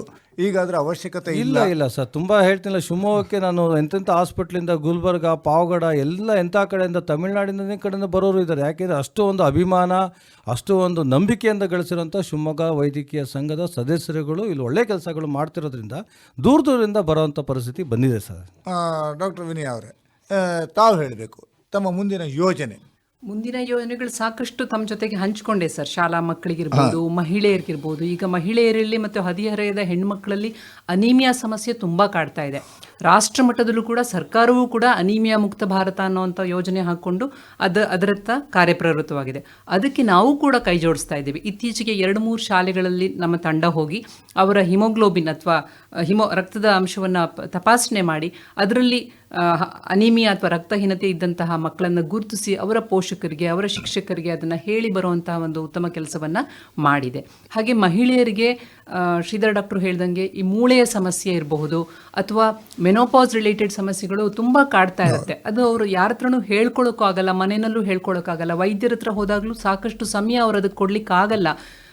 ಅಂಥವ್ರಿಗೆ ನಾವು ಹೋಗ್ಬಿಟ್ಟು ಎಂಥ ಸಮಸ್ಯೆಗಳು ಬರುತ್ತೆ, ಎಂಥ ಸಿಂಪ್ಟಮ್ಸ್ ಕಾಣಿಸ್ಕೊಳ್ಳುತ್ತೆ, ಅದಕ್ಕೆ ಯಾವ ರೀತಿ ಪರಿಹಾರ ಮಾಡಬೇಕು, ಯಾವ ರೀತಿ ಸಮಾಲೋಚನೆ ಮಾಡಬೇಕು ಅನ್ನೋವಂಥದ್ದನ್ನು ಕೂಡ ನಾವು ಹಲವಾರು ಸಂಘಗಳಿಗೆ, ಈಗ ಯೋಗ ಶಿಕ್ಷಣ ಸಮಿತಿ ಜೊತೆಗೆ ಶ್ರೀಧರ್ ಡಾಕ್ಟರ್ ಹೇಳಿದ ಹಾಗೆ ಪ್ರತಿ ಭಾನುವಾರ ನಾವೇ ಹೋಗಿ ಆ ತಂಡದ ಎದುರು ಕೂತ್ಕೊಂಡು ಅವ್ರಿಗೆ ಅದ್ರ ಬಗ್ಗೆ ಹೇಳದಲ್ಲದೆ ಸಂವಾದ ಮಾಡಲಿಕ್ಕೂ ಕೂಡ ನಾವು ಆಸ್ಪದವನ್ನು ಮಾಡ್ತೀವಿ. ಮುಕ್ತ ಚರ್ಚೆಗೆ ಅವಕಾಶವನ್ನು. ಇನ್ನೊಂದು ವಿಷಯ ನಾವು ಹೇಳಬೇಕು ಅಂದರೆ, ನಮಗೆಲ್ಲ ದುರಂತವಾದ ಕೇಳಿದ್ವಿ RJKR ಮೆಡಿಕಲ್ ಕಾಲೇಜಲ್ಲಿ ಆಗಿರೋಂಥ ಒಂದು ದುರಂತ ಸರ್. ವೈದ್ಯಕೀಯ ವಿದ್ಯಾರ್ಥಿ ಪೋಸ್ಟ್ ಗ್ರಾಜುಯೇಟ್ ಸ್ಟೂಡೆಂಟ್ಸೇ ಆಗಿರೋಂಥ ಒಂದು ಹಲ್ಲೆ ನಾವೆಲ್ಲ ಈಗಲೂ ಸಹ ಅದನ್ನು ವಿಷಾದನೆ ವ್ಯಕ್ತಪಡಿಸ್ತೀವಿ ಸರ್. ನಾವು ಭಾರತೀಯ ವೈದ್ಯಕೀಯ ಸಂಘ, ನಾವು ವರ್ಕಿಂಗ್ ಎನ್ವೈರ್ನ್ಮೆಂಟಲ್ಲಿರ್ಬೋದು, ಸ್ಟೂಡೆಂಟ್ಸ್ಗಳಿರ್ಬೋದು ಅಥವಾ ನಮ್ಮ ಡಾಕ್ಟರ್ಸ್ ಮಹಿಳೆಯರು ಇರ್ಬೋದು ಸರ್, ಇದ್ರ ಬಗ್ಗೆನೇ ಅಮೃತ ಮಹೋತ್ಸವದಲ್ಲಿ ಯಾವ್ಯಾವ ಥರ ಆಗಬೇಕು, ಅವ್ರಿಗೆ ಪ್ರೊಟೆಕ್ಷನ್ ಯಾವ ಥರ ಸೇಫ್ಟಿ ಆಗಬೇಕು ಅವ್ರದ್ರ ಬಗ್ಗೆನೂ ಸಹ ಒಂದು ಕಾರ್ಯಾಗಾರವನ್ನು ಮಾಡ್ತಾ ಇದ್ದೀವಿ ಸರ್. ಇದರಲ್ಲಿ ವೈದ್ಯಕೀಯ ವಿದ್ಯಾರ್ಥಿನಿಯರಿಗೂ ಸೇರಿಸ್ತಿದ್ದೀವಿ ಸರ್, ಮಹಿಳೆಯರಿಗೂ ಸೇರಿಸ್ತಾ ಇದ್ದೀವಿ ನಮ್ಮ ಡಾಕ್ಟರ್ಸ್ಗಳಿಗೆ. ಯಾಕೆಂದರೆ ನಾವು ಸಮಾಜದ ಬಗ್ಗೆ ನೋಡ್ತೀವಿ ಅಂದಾಗ ನಮ್ಮ ಸಂಸ್ಥೆ ನಮ್ಮಲ್ಲಿರುವಂಥ ಸದಸ್ಯರ ಒಂದು ಪ್ರೊಟೆಕ್ಷನ್ ಬಗ್ಗೆ, ಆರೋಗ್ಯದ ಬಗ್ಗೆ ಎಲ್ಲ ಥರದ ದೃಷ್ಟಿಯಿಂದ ನೋಡಬೇಕು. ಅವರಿಗೆ ಒಂದು ಕ್ರೀಡಾ ಮಹೋತ್ಸವ ಮಾಡ್ತಾ ಇದ್ದೀವಿ ಸರ್, IMA ಡೇ ಅಂತ ಮಾಡ್ತಾ ಇದ್ದೀವಿ. ಅವರ ಕಾರ್ಯಚಟುವಟಿಕೆಯಲ್ಲಿ ಎಲ್ಲ ಥರದಲ್ಲೂ ಆಗಬೇಕು ಅನ್ನೋ ದೃಷ್ಟಿಯಿಂದ ಅಮೃತ ಮಹೋತ್ಸವ ಕಾರ್ಯಕ್ರಮದಲ್ಲಿ ಇವೆಲ್ಲ ಇಟ್ಕೊಂಡಿದ್ದೀವಿ. IMA ಡೇ ಅಂತ ಅಂದ್ಬಿಟ್ರಿ ಡಾಕ್ಟರ್ ಶ್ರೀಧರ್ ಅವರೇ, ಇದು ಯಾವ ಡೇ ಇದು? ಅದು IMA ಡೇ ಅಂತಂದರೆ ಸರ್, ಈಗ ಅಮೃತ ಮಹೋತ್ಸವ ಕಾರ್ಯಕ್ರಮ ಈಗ ಇಲ್ಲೇ ನಡೆದಿದೆ ಸರ್. ಇದು ವಿದ್ಯುಕ್ತವಾಗಿ ಜನವರಿ 18ನೇ ತಾರೀಕು ಇನಾಗ್ರೇಷನ್ ಆಗ್ತಿದೆ ಸರ್. ಹೆಸರಾಂತ ಡಾಕ್ಟರ್ ನಾಗ್ ಸೋಮೇಶ್ವರ್ ಶಿವಮೊಗ್ಗ ಬರ್ತಿದ್ದಾರೆ ಸರ್. ಅವರ ಒಂದು ಅಡಿಯಲ್ಲಿ ಅವತ್ತು ಇನಾಗ್ರೇಷನ್ ಕಾರ್ಯಕ್ರಮ ಆಗತ್ತೆ ಸರ್. ಆ ಕಾರ್ಯಕ್ರಮ ಆದ ನಂತರ ನಿರಂತರವಾಗಿ ಚಟುವಟಿಕೆಗಳನ್ನು ಹಮ್ಮಿಕೊಂಡಿದೆ ಸರ್. ಇದೇ ಅಂದರೆ ಸೆಪ್ಟೆಂಬರ್ ತಿಂಗಳಲ್ಲಿ ಇದನ್ನು ಒಂದು ಕನ್ಕ್ಲೂಡಿಂಗ್ ಸಮಾರೋಪ ಕಾರ್ಯಕ್ರಮ ಮಾಡ್ತೀವಿ ಸರ್. ಅದನ್ನು IMA ಡೇ ಒಂದು 2 ದಿವಸನೋ ಅದಕ್ಕಿಂತ ಒಂದು ಸ್ಪೋರ್ಟ್ಸು ಈ ಥರ ಒಂದು ವಿವಿಧ ಕಾರ್ಯಕ್ರಮದಲ್ಲಿ ಶಿವಮೊಗ್ಗದಲ್ಲಿರೋಂಥ ವೈದ್ಯರು ಹಬ್ಬದ ವಾತಾವರಣ, ಇದು ನಮ್ಮ ಮನೆ ಹಬ್ಬ, ನಮ್ಮ ಮನೆಯ ಕಾರ್ಯಕ್ರಮ ಅನ್ನೋ ಒಂದು ವಾತಾವರಣದಲ್ಲಿ ಅವತ್ತಿನ ದಿವಸ ಮಾಡ್ತೀವಿ ಸರ್. ಜನವರಿಯಿಂದ ಹಿಡಿದು ಸೆಪ್ಟೆಂಬರ್ ತನಕ ಈ ಕಾರ್ಯಕ್ರಮವನ್ನು ಹಮ್ಮಿಕೊಂಡಿದ್ದೀವಿ ಸರ್. ಜನವರಿ 2025ರಿಂದ ಈ ನಿಮ್ಮ ಒಂದು ಅಮೃತ ಮಹೋತ್ಸವದ ವೈವಿಧ್ಯಮಯ ಕಾರ್ಯಕ್ರಮಗಳ ಚಟುವಟಿಕೆ ವರ್ಷ ಪೂರ್ತಿ ನಡೆಯುತ್ತೆ, ಅಂದರೆ ಸೆಪ್ಟೆಂಬರ್ ಎಂಡ್ವರೆಗೆ ನಡೆಯುತ್ತೆ. ಹೌದು ಸರ್. ಈ ಒಂದು ವಿಶೇಷ ಒಂದು ಸಂದರ್ಭದಲ್ಲಿ, ಆಕಾಶವಾಣಿಯ ವಜ್ರ ಮಹೋತ್ಸವದ ಸಂದರ್ಭದಲ್ಲಿ ಈ ಒಂದು IMAಯ ಅಮೃತ ಮಹೋತ್ಸವವು ಸಮ್ಮಿಳಿತವಾಗಿ ವೈದ್ಯಕೀಯ ಜನಜಾಗೃತಿ ಮಾಡುವ ಕಾರ್ಯಕ್ರಮದಲ್ಲಿ ತಾವು ಕೈ ಜೋಡಿಸಿರೋದ್ರಿಂದ ಮುಂದಿನ ವಾರದಿಂದ ನಾವು ಇದೇ 8:45 ಸೋಮವಾರ, ಪ್ರತಿ ಸೋಮವಾರ ನಿಮ್ಮ ವಿವಿಧ ವೈದ್ಯರುಗಳು ಬಂದು ಮಾಹಿತಿಯನ್ನು ಕೊಡೋ ಪ್ರಯತ್ನವನ್ನು ಮಾಡ್ಬೋದಲ್ವಾ? ಅದೇ ಥರ ನಾವು ಈ ನಮ್ಮ ಎಕ್ಸಿಕ್ಯೂಟಿವ್ ಕಮಿಟಿನಲ್ಲಿ, ನಮ್ಮ ಜನರಲ್ ಬಾಡಿನಲ್ಲಿ ಈ ಪ್ರಸ್ತಾಪ ಇಟ್ಟಾಗ ಒಕ್ಕುರುಳಿನಲ್ಲಿ ಇದಕ್ಕೆ ನಮಗೆ ಸಪೋರ್ಟನ್ನು ಕೊಟ್ಟಿದ್ದಾರೆ ಸರ್. ಅದೇ ಥರ ನಾವು ಜನವರಿ, ನೀವು ಹೇಳಿದ ಹಾಗೆ ಸೋಮವಾರ 8:45ರಿಂದ 9 ಗಂಟೆಗೆ ಆರೋಗ್ಯ ಮಾಲಿಕೆ ಅಮೃತ ಮಹೋತ್ಸವ ಅಡಿಯಲ್ಲಿ ಜನವರಿಯಿಂದ ಸೆಪ್ಟೆಂಬರ್ ತನಕ ಇದನ್ನು ನಿರಂತರವಾಗಿ ಸಾರ್ವಜನಿಕರಿಗೆ ಆರೋಗ್ಯದ ಅರಿವು, ಆರೈಕೆ, ಆರೋಗ್ಯದ ಬಗ್ಗೆ ಮೂಡಿಸೋ ಒಂದು ಥೀಮನ್ನು ನಾವು ಈಗಾಗಲೇ ಮಾಡಬೇಕು ಅಂತ ನಿಮ್ಮನ್ನು ಅಪ್ರೋಚ್ ಮಾಡಿದ್ದೀವಿ. ಆ ಭದ್ರಾವತಿ ಆಕಾಶವಾಣಿಯ ನಿಮ್ಮ ನೇತೃತ್ವದಲ್ಲಿ, SR ಭಟ್ ಅವರ ನೇತೃತ್ವದಲ್ಲಿ ನಿಮ್ಮೆಲ್ಲ ಸಹೋದರಿಗಳು ಇದಕ್ಕೆ ಸಹಕಾರ ಕೊಡ್ತಿದ್ದೀರಾ. ಈ ಮೂಲಕ ನಮ್ಮ ಭಾರತೀಯ ವೈದ್ಯಕೀಯ ಸಂಘ ಶಿವಮೊಗ್ಗ ಶಾಖೆ ನಮ್ಮೆಲ್ಲ ಪದಾಧಿಕಾರಿಗಳ ಪರವಾಗಿ ನಿಮ್ಮನ್ನು ಧನ್ಯವಾದ ಹೇಳೋಕ್ಕೆ ಇಷ್ಟಪಡ್ತಿದ್ದೀವಿ ಸರ್. ಹಾಗಿದ್ರೆ ಡಾಕ್ಟರ್ ವಿನಯ್ ಅವರೇ, ಮುಂದಿನ ಸೋಮವಾರ ಅಂದರೆ ಜನವರಿ 6 ವರ್ಷದ ಮೊದಲ ಸೋಮವಾರದಿಂದ, ಅಂದರೆ 2025ರ ಮೊದಲ ಸೋಮವಾರದಿಂದ ಸೆಪ್ಟೆಂಬರ್ ಅಂತ್ಯದವರೆಗೂ ಕೂಡ ನಿರಂತರವಾಗಿ ಆಕಾಶವಾಣಿಯ ಮುಖಾಂತರ ಭಾರತೀಯ ವೈದ್ಯಕೀಯ ಸಂಘ ಶಿವಮೊಗ್ಗ ಶಾಖೆಯ ವಿವಿಧ ಸದಸ್ಯರುಗಳು ಬಂದು ಮಾಹಿತಿಯನ್ನು ಕೊಡುವಂಥ ಪ್ರಯತ್ನ ಮಾಡ್ತಾರೆ. ತಾವು ಹೇಳಿದ್ರಿ, ಬಹಳಷ್ಟು ಕಡೆಯಲ್ಲಿ ಸಮೂಹಗಳನ್ನು ಏರ್ಪಡಿಸಿ ಮಾಹಿತಿಯನ್ನು ಕೊಡ್ತೀವಿ ಅಂತ ಆಕಾಶವಾಣಿಯ ಮೂಲಕ ಸಾರ್ವಜನಿಕ ಮಾಹಿತಿಯನ್ನು ಕೊಡೋ ಪ್ರಯತ್ನವನ್ನು ನಾವು ಇಬ್ಬರೂ ಸೇರಿ ಮಾಡೋಣ. ಜನರು ಇದರೆಲ್ಲರ ಉಪಯೋಗವನ್ನು ಪಡ್ಕೊಳ್ಳಿ ಎನ್ನೋ ಆಶಯದೊಂದಿಗೆ ಪುನಃ ಅಮೃತ ಮಹೋತ್ಸವದ ಆಚರಣೆಯಲ್ಲಿ ತಾವಿರೋದ್ರಿಂದ ಶುಭಾಶಯಗಳನ್ನು ಹೇಳ್ತಾ ನಮಸ್ಕಾರ, ಧನ್ಯವಾದ. ನಮಸ್ಕಾರ, ಧನ್ಯವಾದಗಳು. ಇದುವರೆಗೆ ಐಎಂವಿಎ ಶಿವಮೊಗ್ಗ ಶಾಖೆಯ ಅಮೃತ ಮಹೋತ್ಸವ ಆಚರಣೆಯ ಹಿನ್ನೆಲೆಯಲ್ಲಿ ಐಎಂವಿಎ ಶಿವಮೊಗ್ಗ ಶಾಖೆಯ ಅಧ್ಯಕ್ಷರು ಮತ್ತು ಮೆಗ್ಗಾನ್ ಆಸ್ಪತ್ರೆಯ ಇಎನ್ಟಿ ವಿಭಾಗದ ಮುಖ್ಯಸ್ಥರಾದ ಡಾಕ್ಟರ್ ಶ್ರೀಧರ್ ಎಸ್ ಹಾಗೂ ಐಎಂಎ ಶಿವಮೊಗ್ಗ ಶಾಖೆಯ ಕಾರ್ಯದರ್ಶಿಗಳು ಹಾಗೂ ಸುಬ್ಬಯ್ಯ ಸಮೂಹ ಸಂಸ್ಥೆಯ ಸಿಇಒ ಡಾಕ್ಟರ್ ವಿನಯ ಶ್ರೀನಿವಾಸ್ ಅವರೊಂದಿಗೆ ಸಂವಾದ ಕೇಳಿದಿರಿ. ಕಾರ್ಯಕ್ರಮದ ಪ್ರಸ್ತುತಿ ಭದ್ರಾವತಿ ಆಕಾಶವಾಣಿ ಕೇಂದ್ರದ ಮುಖ್ಯಸ್ಥರಾದ ಎಸ್ಆರ್ ಭಟ್.